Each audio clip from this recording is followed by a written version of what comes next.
Hey, a pleasant good morning, everybody. It is a fine Tuesday morning. Well, it's not really fine. It's raining a little bit, but guess what? It don't matter. We're still going to go about our day. We're still going to have a great day here in Philly. We're all pleased with the Sixers' effort because they're not even hitting on all cylinders yet, and they're able to win as well as the Flyers are playing pretty well, not hitting on all cylinders. Are damn close to it.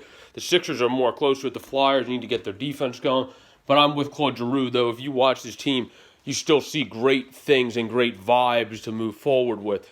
So it's great seeing those teams in the city. It's great seeing the hiring of Joe Girardi, and that is an amazing feat for this team. He's a great manager, like I said yesterday via Twitter, etc. He's going to be helpful to Glenn Tech as much as he's helpful to this team, because for certain guys, he's going to say, oh yeah, Reese, you just go to you. Adam Hazley, who kind of came out and said last season as a rookie, that he didn't like the BS that was going on with the team. That's an issue if a rookie kind of says, oh, I don't like to hit that way. That's when you know that, one, that rookie's so mature. Two, that I don't have any issues with Adam Hazley being our starting center fielder going into next year. Because mark my words, this guy's going to win a Gold Glove one day. Because this guy's already a hell of a fielder. He just needs to develop hitting. But if he hits near 260, that's very, very, very, very, very, very, very close enough to be a great MLB player and become great as time goes on. I'm not saying that's great where those stats will be next year, but he could become into the very good Corey Dickerson, Elch, at least, conversation where he's even a better fielder, has a better arm than CD, but he could end up becoming that great contact hitter like CD, who, again, I will say this until he's not on the team, Glenn Tech's for keep, because the fact that you can keep hitting with a broken foot that well means that you should stay on the damn team. And if Glenn Tech doesn't keep Corey, I think that's an idiotic move. But then, again, like every other person in Philly, it's ebbs and flows. If he doesn't make that move and get somebody like Nick Markakis or another guy to fill in for Corey Dickerson that's similar, then sure, let's go with it. I have the great Sixers shirt on. I'm decked out in the Sixers today. Sixers pajamas, Sixers shirts. We have the Flyers up here. We got the Eagles over here, which actually, like some of Philly, I took that down for a week, then put it right back up. So, we really go by ebbs and flows, and it's amazing, and it's great, and I like that, and that's what I love about this city, that we're such reactionary with our teams, we're so invested in our teams.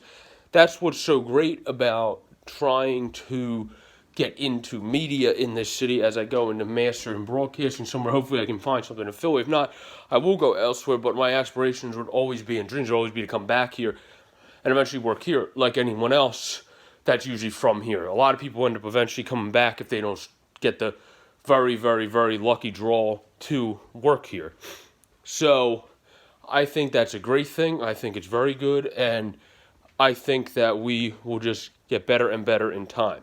All these teams will, even the Eagles, because if you have to take a go away from the fans' mentality, or in a sense of what I said in the podcast, us against everyone else, sure, I guess, but everyone's going to hate it if it doesn't work. If it works, winning cures all, like I said in our podcast, which, by the way, I tweeted out.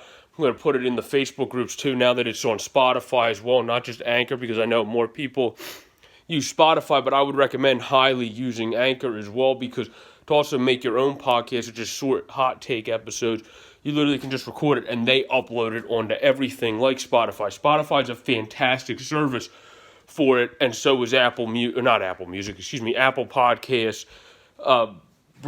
Beaker, I think, is the one, and like all these other podcast apps I didn't even know existed. They tend to upload it on all these things, and it's amazing how good of an app that is to upload it, and then it's amazing how great Spotify is because it gets up there so quickly. I've always been a huge fan of Spotify. I like Apple Music too, because Apple Music is amazing to play through the car. You just kind of say play such and such song, and hallelujah, it's playing. But the point is, these are some great apps. These are some great teams. Everything's not always peaches and gumdrops in the city. The Eagles sure as hell are not still. I'm still confused on them, as I said in the pod. But everybody else is, and I'll take 3 out of 5 in hell. The Union played great this year. I'll take 4 out of 5 because the Union were a very, very, very, very, very good MLS team this year. Won their first playoff game, I believe. Someone correct me if I'm wrong there, because I'm not as invested in the MLS. I should get back into it with how the Union are. but they won their first playoff game.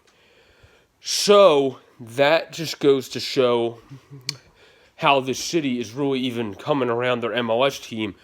And I think if the Unions start to be good, you're going to see the Unions' popularity spike. Because this city is not bandwagon. It's just once you start showing us something, we're going to hop on it and keep and roll with it. And the Union are still a fairly new team in the scheme of things. So they're going to be good. They're going to be fine. And it's just like every other team.